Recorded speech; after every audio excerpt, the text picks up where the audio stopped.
მსოფლიო გაოცებული შესქეროდა რამდენიმე თვის წინ იმ ოპერაციას, რომელიც ჩაატარეს უკრაინელებმა, უკრაინის სპეცსამსახურებმა რუსეთის სიღრმეში და იმ ოპერაციას გახსოვთ თქვენ, ჰქვია ობობის ქსელი, ან თუ გნებავთ სხვაგვარადაც უწოდებენ ხოლმე, აბლაბუდა. რუსეთის სიღრმეში უკრაინელებმა ჩაატარეს ოპერაცია, როგორსაც ანალოგი მსოფლიოში არ აქვს, ყოველ შემთხვევაში დღევანდელ მსოფლიოში და თუ ვინმე რამეს ადარებს, აი გასული საუკუნის 40-იანი წლების ცალკეულ ოპერაციებს ჩატარებულს ბრიტანელების, ასე მაგალითად, ან ამერიკელების მიერ, რუსების მიერ, ოკეი, თუ გნებავთ ასეც ვიტყვი.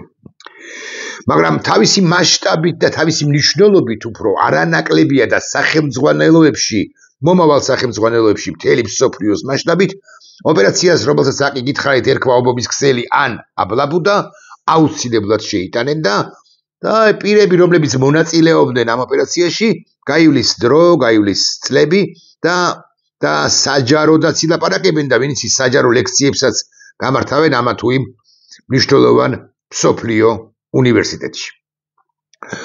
რუსეთის სტრატეგიული ბომბდამშენების 30, 32, 33% გაანადგურეს უკრაინელებმა. ბოლო 6 თვე, აი წელიწად ნახევარი ხომ მზადდებოდა და ჩატარდა მერე. ბოლო 6 თვის განმავლობაში იყო ამგვარი ოპერაცია ჩატარებული, როგორმე უსაფრთხოდ უნდა გამოეყვანათ პირები, რომლებიც რუსეთის ტერიტორიაზე იყვნენ და მოახერხეს კიდეც. მოკლედ SBU-მ და არა მხოლოდ SBU-მ, ანუ უკრაინის უსაფრთხოების სამსახურმა და მთლიანად ხელისუფლებამ, ზელენსკი იყო ცხადია საქმის კურსში, ჩაატარეს ან მოახერხეს იმის გაკეთება, რაც ბევრ ქვეყანას, ბევრ ევროპულ ქვეყანას, ბევრ ძლიერ ქვეყანას ამის გაკეთება არ შეუძლია. რატომ გავიხსენე ეს ყველაფერი? 2 დღის წინ და შეუძლებელი ამ საკითხს არ გამოეხმაურო, უსაფრთხოების სამსახურმა მამუკა მდინარაძის კანტორამ დააკავა უკრაინის 2 მოქალაქე. მერე ვიღაც კაცი, გვარიც არ ვიცი მისი, გამოვიდა და თქვა, აი ნახეთ რა. ნახევრის განმავლობაში დამატებით ჩატარდა არაერთი საგამოძიებო და ოპერატიული მოქმედება, საიდანაც დადგინდა, რომ მერსედესის მარკის სატვირთო ავტომანქანის მძღოლს უკრაინის ტერიტორიაზე ასაფეთქებელი ნივთიერება გადასცეს უკრაინის სპეცსამსახურს. ესე იგი, უკრაინის ტერიტორიაზე მერსედესის სატვირთო ავტომობილის მძღოლს გადასცეს და ვინ გადასცა? უკრაინის ტერიტორიაზე SBU-ს თანამშრომლებმა. ანუ იმათმა კოლეგებმა, ვინც ჩაატარეს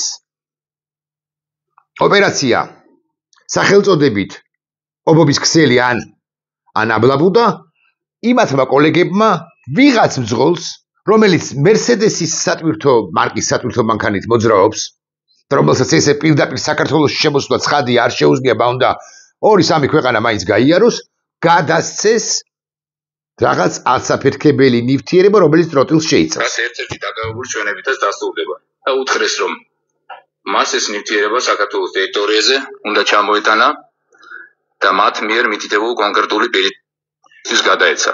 ამ საქმეში ფიგურირებს ამათი ეული ვერსიით, ასე მაგალითად ბაჩუ ახალაია, რომლის მეუღლეც ღიად ამბობს, რომ რასაკვირველია ბაჩუ ახალაია არაფერ შუაში არ არის და მისი მიკერება, მისი მიბმა ამ საქმესთან, ისევე როგორც ლორდ კიფანიძისა, ხო პრაქტიკულად წარმოუდგენელია, მაგრამ სამთავრობო პროპაგანდა ხო უნდა ჩართულიყო და ბაჩუ ახალაიას გაშავება ხო უნდა დაწყებულიყო და იმიტომაც უნდა დაწყებულიყო, სხვათა შორის, რომ ეს ყველაფერი მიებათ 4 ოქტომბრის აქციისათვის და ეთქვათ, რომ აი ხაბეიშვილი, ბურჭულაძე, ბაჩუ ახალაიაც აქ არის და ასე შემდეგ, ესენი საერთოდ და ტროტილს რომ შეიცავს, თუ ტროტილი რო შეიცავს, რა მნიშვნელობა აქვს?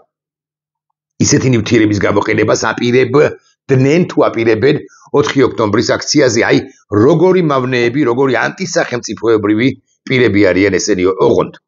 ოღონდ ძალიან მნიშვნელოვანია ვიცოდეთ, რომ ამის თაობაზე, ამგვარობის თაობაზე რუსეთმა უკარნახა სწორედაც, რომ საქართველოს სუსდა ოხანაშვილმა უბრალოდ ეს არ მინდა თქვა რომ არ იკადრა მეთქი უბრალოდ ამაზე ეს ვერ გამოიზია ამ კვალზე კვალად წოდებულზეც კი ეს ვერ შეთითხნა მოდი უფრო კარგად ვიტყვი ეს ამბავი ვერ შეთითხნა და ამიტომაც წავიდა ის თანამდებობიდან და აკი ამიტომაც მოიყვანეს თანამდებობაზე შემთითხნი ყველაფრის მკადრებელი მამუკამდინარაზე მაგრამ ეს არ არის ჩემი სალაპარაკო მთავარი არც ბაჩუახალაიას ამბავია ჩემი მთავარი სალაპარაკო და არც არაფერი და არც 4 ოქტომბერი თუმცა 4 ოქტომბერზე ბოლოსკენ რამდენიმე სიტყვას მაინც ვიტყვი არაფერი არ არის სალაპარაკო გარდა აი ამ ვიღაც პერსონაჟის შემდეგი განცხადებისა რომელსაც ძალიან მალე რამდენიმე წამში მოვისმენთ იმისა რომ დაგავებული ჩვენებაში მიუთითებს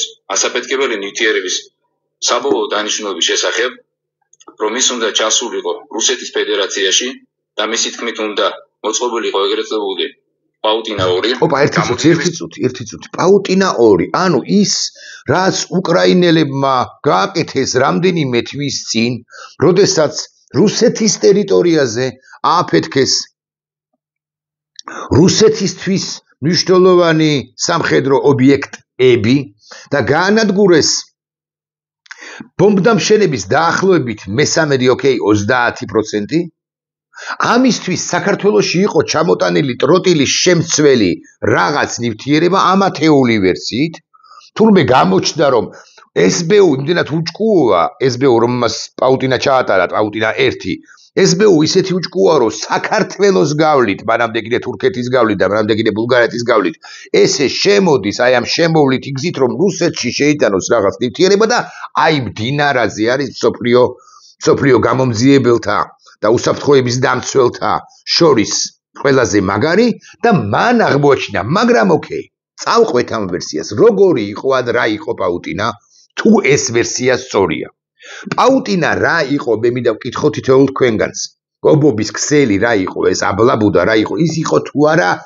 ჩვენთვისაც მათ შორის აღარაფერს ვაპარაკობ უკრაინაზე სასარგებლო სამხედრო სპეციალური ოპერაცია რომელმაც მნიშვნელოვნად დაასუსტა ქვეყანა რუსეთი რომელიც მათ შორის ჩვენი ოკუპანტიც არის თუ ეს ასეა რაც უშლი ხელს გაატარე რა გაიტანონ მიხევი საზღვრამდე და შეიტანონ იმ რუსეთში და ააფეთქონ კიდევ ერთი პაუტინა მოვაწყოთ ოღონდ ეს სასაკვირველი ასე არ არის ეს შეთითხნილი ბრალდებაა მაგრამ ერთ წამს რომ წავყვეთ დინარაძისა თუ კობახიძის თუ ხელისუფლების თუ ქართული ოცნების თუ ბიზინა ივანიშვილი რუსის ვერსიას რომ საქართველოსდან მზადდებოდა საქართველოსდან უნდა შეეტანათ ისეთი ნივთიერება რომელიც პაუტინა 2-ს მოაწყობდა შენ რა ხელი გაქვს ამასთან შენ ვინ გეკითხება მაგრამ რეალურად სხვა ამბავი აქვს ესენი ანგარიშვალდებულნი არიან რუსების წინაშე და რუსებს ამ სპექტაკლის დადგმის ამ ტყუილის მოგონებით გარდა ამისა ბაჩუახალაიას და სხვათა ამ ამბავში გარებით მათ დაუმტკიცეს კი არა უჩვენეს რომ ჩვენ თქვენთან ვართ და თქვენ რომ გებრძვიან იმ ადამიანებს ჩვენ გამოვიჭერთ და ვაპატიმრებთ კიდეც ისიც თქვენ ორი პირი უკრაინის ორი მოქალაქე რომლებსაც ვითომ გადასცეს ეს რაღაც ნივთიერება დაკავებულნი არიან და საქართველოს დე-ფაქტო ხელისუფლება სხვაზე გასვლასაც მათ შორის 4 ოქტომბრის აქციის ორგანიზატორებზე გასვლასაც ფიქრობს ან ცდილობს და ვინიც ის იქნება ისეთი ადამიანებიც კი დააკავოს ამ პროცესში რომლებიც 4 ოქტომბერთან და მით უმეტეს პაუტინასთან არანაირ კავშირში არ არიან. დიახ, საქართველოს ხელისუფლება ეუბნება რუსეთს. მე ვაკავებ აქ ტერორისტებს, რომლებიც დაკავებულნი არიან სხვადასხვა ნივთიერებების გადატანით, იმიტომ რომ შენ აგაფეთქონ. შენი სტრატეგიული ობიექტები ააფეთქონ და ნახე რა კარგი ვარ ამ თვალსაზრისით საქართველოს სუსი მდინარაძის ხელმძღვანელობით, ისევე როგორც ბიზინა ივანიშვილის პირობებში პრაქტიკულად ყველა ხელმძღვანელის პირობებში ხელმძღვანელობით, ხო იყო და არის რუსეთის სპეცსამსახურების FSB-ს სამსახურში. არა, იქ არიან რა საკვირველია 5, 6, 10, 17 ან 22 პატიოსანი სუსელი, რომლებმაც იციან საქმეც და იციან და უყვართ ქვეყანაც და ემსახურებიან ქვეყანასაც, მაგრამ ისინი ვეღარაფერს წყვეტენ, ისინი განულებულები არიან, როცა ამგვარი არაკომპეტენტურს ვინჩივის და მდინარაძე, ოხანაშვილი, სხვები და სხვები, ამგვარი ანტი საქართველოელი მინისტრები თუ სუსის ხელმძღვანელები თუ უწყების ხელმძღვანელები ხავთ სათავეში, მათ ისინი ჩაჩოჩებულნი არიან, მეთქი და ამ ვერსიას სულ მინიმუმ, ამ ვერსიას მაინც არ ათქმევიდნენ აი ამ ვიღაც ახალგაზრდა კაცს, რომელიც ცოტა დაბნეულიც ჩემი აზრით, ცოტა არეულიც ჩემი აზრით, ლაპარაკობს იმას, რისიც თავადაც ჩემი ხმარწმენით არ შეჯერა, რაც არ უნდა ჩვენება იყოს მიცემული ვინმეს მიერ ღმერთმა უწყის ის დაკავებულების როგორ არიან როგორ იყვნენ შეკრულები საქართველოს უსაფრთხოების სამსახურთან სუსთან დინარაძის ხელმძღვანელობით. ახლა მე გადავდებ ამ ტელეფონს, მე მგონი სრულყოფილად ან მეტნაკლებად სრულყოფილად ავხსენი, რაშიც არის საქმე.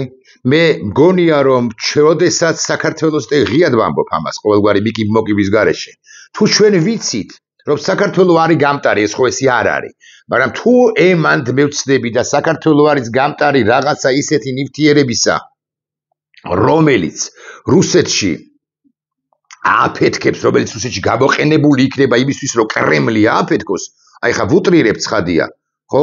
დინარაძე თავი უნდა მოიჭრას პირდაპირ მნიშვნელობით, ხო, გილიოტინაზე უნდა გავიდეს და ეს ამბავი უნდა არათუ უნდა დამალოს, არამედ გაგიკვირდება და ყველამ დინარაძეს არ ვლაპარაკობ, ხო?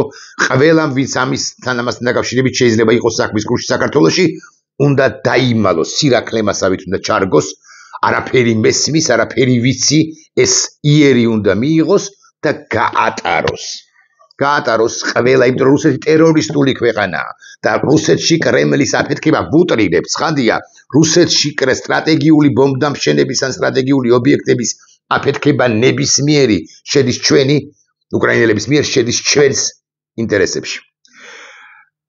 ეს რომ თქვა ბარე. ახლა ეს ნაწილი დავამთავრე, ახლა ერთი ძალიან პატარა ნაწილი, უმცირესი ნაწილი, სამძიმარი ჩემი და უკვე შემდგომ მეორე ნაწილი. მე ვუსამძიმრებ ცოცხალ გმირს, ბატონ არჩილ ხოფერიას დედის გარდაცვალების გამო.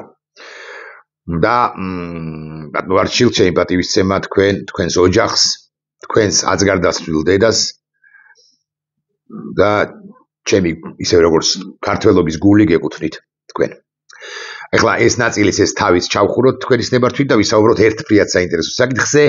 აქვთ თუ არა, ეკნებათ თუ არა, გამოამზეურებენ თუ არა 4 ოქტომბრის ორგანიზატორები რამ კადრებს. კადრებს დინარაძის, კადრებს კალაძის, კადრებს კობახიძის, პაპუაშვილის, სხვათა და მათ შორის ივანიშვილის შესახებ თაობაზე. ბოლო პერიოდია Facebook-ზე ატეხილია ერთი ამბავი, რომ არსებობს რაღაც კადრები, რომლებსაც აუცილებლად ვიხილავთ პირობითად 2 ოქტომბერს, რაც განაპირობებს საზოგადოების გამოსვლას ქუჩაში. ღმერთმა გნას რომ არსებობდეს კადრები, აი პირდაპირ და ღიად ვამბობ, მაგრამ მე პერსონალურად მგონია, რომ არანაირი კადრები არ არსებობს. ამით კი არ ვაკნინებ 4 ოქტომბრის ორგანიზატორებს და იმას კი არ ვეუბნები მათ, რატომ არ მოიძიეთ ამდენი ხანი კადრები მეთქი, არა. კადრები შეიძლება არსებობს ბუნება, შეიძლება არც არსებობს, მაგრამ ამათმა რომ ვერ მოიძიეს, თუ ვერ მოიძიეს, ეს დასაძრახი სულაც არ არის.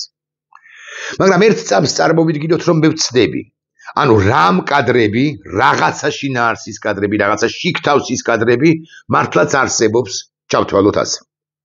რა გამოიყვალს იმ ადამიანებს ქუჩაში, რა აღაშფოთებს, რომ ისინი ქუჩაში გამოვიდნენ, ვინც აქამდე არ გამოსულა მათ შორის უვიზო რეჟიმის შეჩერების გარდაუვალობის თაობაზე რო შეიტყო ინფორმაცია. მეორე არ გამოსულა, როდესაც მათივე მეგობრების შვილებს აწამებდნენ. არ გამოსულა, როცა იღებდნენ 1, 2, 7 თუ 10 რუსულ კანონს, არ გამოსულა, როცა არჩევნები გააყალბეს და არ გამოსულა ნოემბრის მიწურულს გასული წლისა, როცა კობახიძე ბანდიტმა ჩვენ გვამცნო, რომ საქართველოს უარი თქვა ევროკავშირთან ინტეგრაციაზე. აი ამ ყველაფრის დროს, ამ ყველა საბაბ მიზეზის დროს ისინი არ გამოსულან და ვინმეს გონია, რომ რამ კადრები, რამ შინაარსის კადრები გამოიყვანს პირებს, რომლებიც მიმალულნი არიან სამზარეულოებში და უკეთეს შემთხვევაში ვიშვიშებენ და უარეს შემთხვევაში არც ვიშვიშებენ და პირიქით ბანდა ხელისუფლებას უჭერენ მხარს.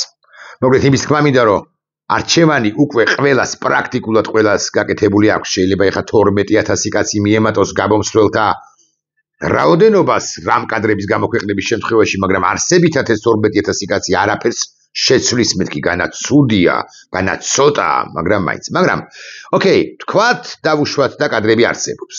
ჩავთვალოთ ასე. კალაძის თაობაზე რა კადრები შეიძლება არსებობდეს? ფულს რომ იღებს და ეს გამოიყვანს ჩემს იმ მეზობელ ნათესავს, რომელიც აქამდე არ გამოსულა? რასაკვირველია არა. სხვა რა კადრები შეიძლება არსებობდეს კალაძის ან პაპუაშვილის ან ირაკლი ზარქუას თაობაზე. ირაკლი ზარქუას თაობაზე ნებისმიერი კადრი, მაგალითად მისი სექსუალური ცხოვრების თაობაზე გამოიყვანს კი იმ ჩემ მეზობელს, რომელიც არაფერზე მისი ძმისშვილის ცემად ყეპაზე არ გამოსულა? რასაკვირველია არა. კარგი, კალაძის თაობაზე სხვა რამ არაორდინალური კადრი გამოიყვანს ვინმეს? მე მგონი რომ არა. ხალატობს მეგობრებს, მარადიულ მეგობრებს, მე მგონი რომ არც ეს იქნება მაინც და მაინც იმის საფუძველი, რომ ჩემი ნათესავი ოღონდ დედის მხრიდან გამოვიდეს, ის საერთოდაც შიგნით არის და კარგად არის, კომფორტულად პრემიასაც იღებს. ამიტომ დასრულებული ამბავია. კალაძეზე, კობახიძეზე, პაპუაშვილზე, ზარქუაზე, დინარაძეზე და სხვებზე სურო უტრიებ ცხადია, ჯგუფურ სექსუალურ აქტში მონაწილეობდეს თითოეული მათგანი და ყველა ერთად, ეს არ აღაშფოთებს ჩემს რომელიმე იმ მეგობარს, რომელიც თხებით ტერფამდეა შეყვარებული ქართულ ოცნებაზე. მაშ რა კადრები? ვიდრე ამაზე ვილაპარაკებდე, როგორი სახის კადრები, მანამდე ერთი რეპლიკაც. თუ კადრები არსებობს, ოღონდ მე მგონია რომ არ არსებობს, მაგრამ ოკეი, თუ არსებობს. ეს კადრები ჩაწერილია უთუოდ პირველი ლილუაშვილის ხელმძღვანელობით უწყების, ანუ სუსის მიერ და მეორე ჩაწერილია რუსების მიერ. იმისთვის რომ კომპრომატი შექმნილიყო ბიზინა ივანიშვილზეც ან ბიზინა ივანიშვილის კამანდაზე, რუსებზე. და რუსები გამოაგორებენ კადრებს. რუსები ან ლილუაშვილი და საბოლოო ჯამში ბიზინა ივანიშვილის რუსებთან არის. თავისიანებს დაწვავენ კი არა, მე არ გამორიცხავ რომ დაწვან და გასწიროს რუსეთმა თავისიანები არაერთხელ გაუწირავს, მაგრამ ახლა ეს ეტაპია. ახლა ივანიშვილზე ვილაპარაკოთ. რა კადრები შეიძლება არსებობდეს ბიზინა ივანიშვილზე? პუტრირებ. როგორ ძალადობს შვილებზე? იმ შემთხვევაში კი თუ ეს ასეა, ბიზინა ივანიშვილი ამას არ გააკეთებს 1500%-იანი გარანტია თუ არ ექნება იმისა, რომ ეს ძალადობა ჩაწერილი არ არის. ოჯახის ნებისმიერ წევრზე, ეხლა მე რამეს კი არ მიგანიშნებთ რამეზე, მე მგონი რომ არ ძალადობს, მაგრამ აი თეორიულის სექსუალური აქტი როგორ აქვს ვისთან? მე მგონია რომ აქვს, ბუნებრივია, ზოგადად უნდა ჰქონდეს მამაკაცს სექსუალური აქტი, მაგრამ მე მგონია რომ არანორმატიული, ანუ ასე მაგალითად ჰომოსექსუალიზმში ბიზინა ივანიშვილი შემჩნეული არ არის, ამის თაობაზე ინფორმაცია ჩვენ არც გვსმენია, ბინძური ჭორის დონეზეც კი. ვინმეს კი არ ვიცავ, მაგრამ ფაქტია რომ ასეთი კადრი ვერ იარსებებს ბუნებაში და თუ იარსებებს ფაბრიცირებული იქნება, რასაკვირველია, ანუ დამონტაჟებული. ზოოფილია, ნეკროფილია, არც ერთი და არც მეორე მიუხედავად იმისა, რომ მას აქვს ეს განსაკუთრებული სიყვარული ცხოველთა სამყაროს მიმართ, მაგრამ რასაკვირველია ის ზოოფილია არ არის. მაშ რა კადრები გამოიყვანს მოქალაქეებს? და მე გეტყვით, რომ არანაირი კადრი მსგავსი 19 სექტემბრისა 2012 წლისა, როცა გაუვრცელეს უმრავლეს შემთხვევაში ფაბრიცირებული კადრები მიხეილ სააკაშვილის ხელისუფლებას, გარკვეულ შემთხვევებში, მაგალითად ცოცხლის კადრები, რასაკვირველია ფაბრიცირებული იყო, არანაირი კადრები არ გამოიყვანს საზოგადოებას. გარდა ამისა, იქ 19 სექტემბრიდან 1 ოქტომბრამდე 12 დღე იყო დარჩენილი და არჩევნებში უნდა დაემარცხებინა საზოგადოებას ნაციონალური მოძრაობა. აქ არჩევნები არ არის. 4 ოქტომბერი არჩევნების ადგილობრივ არჩევნებს არ გულისხმობს. ცხადია, არჩევნების დღე არ არის, საზოგადოება უნდა მივიდეს და მშვიდობიანად უნდა დააფიქსიროს საკუთარი პოზიცია. ამიტომ კადრების იმედი ჩემი ღრმაწმენით, რომც არსებობდეს, სხვა არ უნდა გქონდეთ საზოგადოების გამოყვანის კუთხით და პირდაპირ გეტყვით და გავიმეორებ, არანაირი კადრები არ არსებობს საზოგადოება ისედაც უნდა გამოდიოდეს დღეს აქცია 27-შიც აქცია და 4 ოქტომბერსაც 5 ოქტომბერსაც საჭიროების შემთხვევაში ყოველგვარი კადრების გარეშე ხო დამავიწყდა შეიძლება არსებობს კადრი ამგვარი რომ ბიზინა ელაპარაკება უშუალოდ ოღონდ მაგალითად ლავროვს და ეუბნება заходите пожалуйста танками заходите შემოდით გეთახვა ტანკებით შემოდით აი თეორიულად ჯერ ხოლმე არ არსებობს რომ ეს შეცდომა დაეშვა ბიზინა ივანიშვილს მაგრამ თეორიულად ესეთი კადრი თუ არსებობს სიგიჟია მაგრამ მაინც ეს ალბათ დაძრავს არა 12 როგორც აგვისტი არამედ 42,000 მოქალაქეს რომლებიც ისედაც უნდა დაძრულიყვნენ აქამდე ჩვენი საქართველოს მოსახლეობის უმრავლესობის და რევოლუციური განწყობების უმრავლესობის მქონე ადამიანთა გადასაწყვეტია ჩვენი ქვეყნის სვედა ბედი დამოუკიდებლად იმისა კადრები იარსებებს თუ არ იარსებებს ბიზინა ივანიშვილი რუსი ამ ქვეყნიდან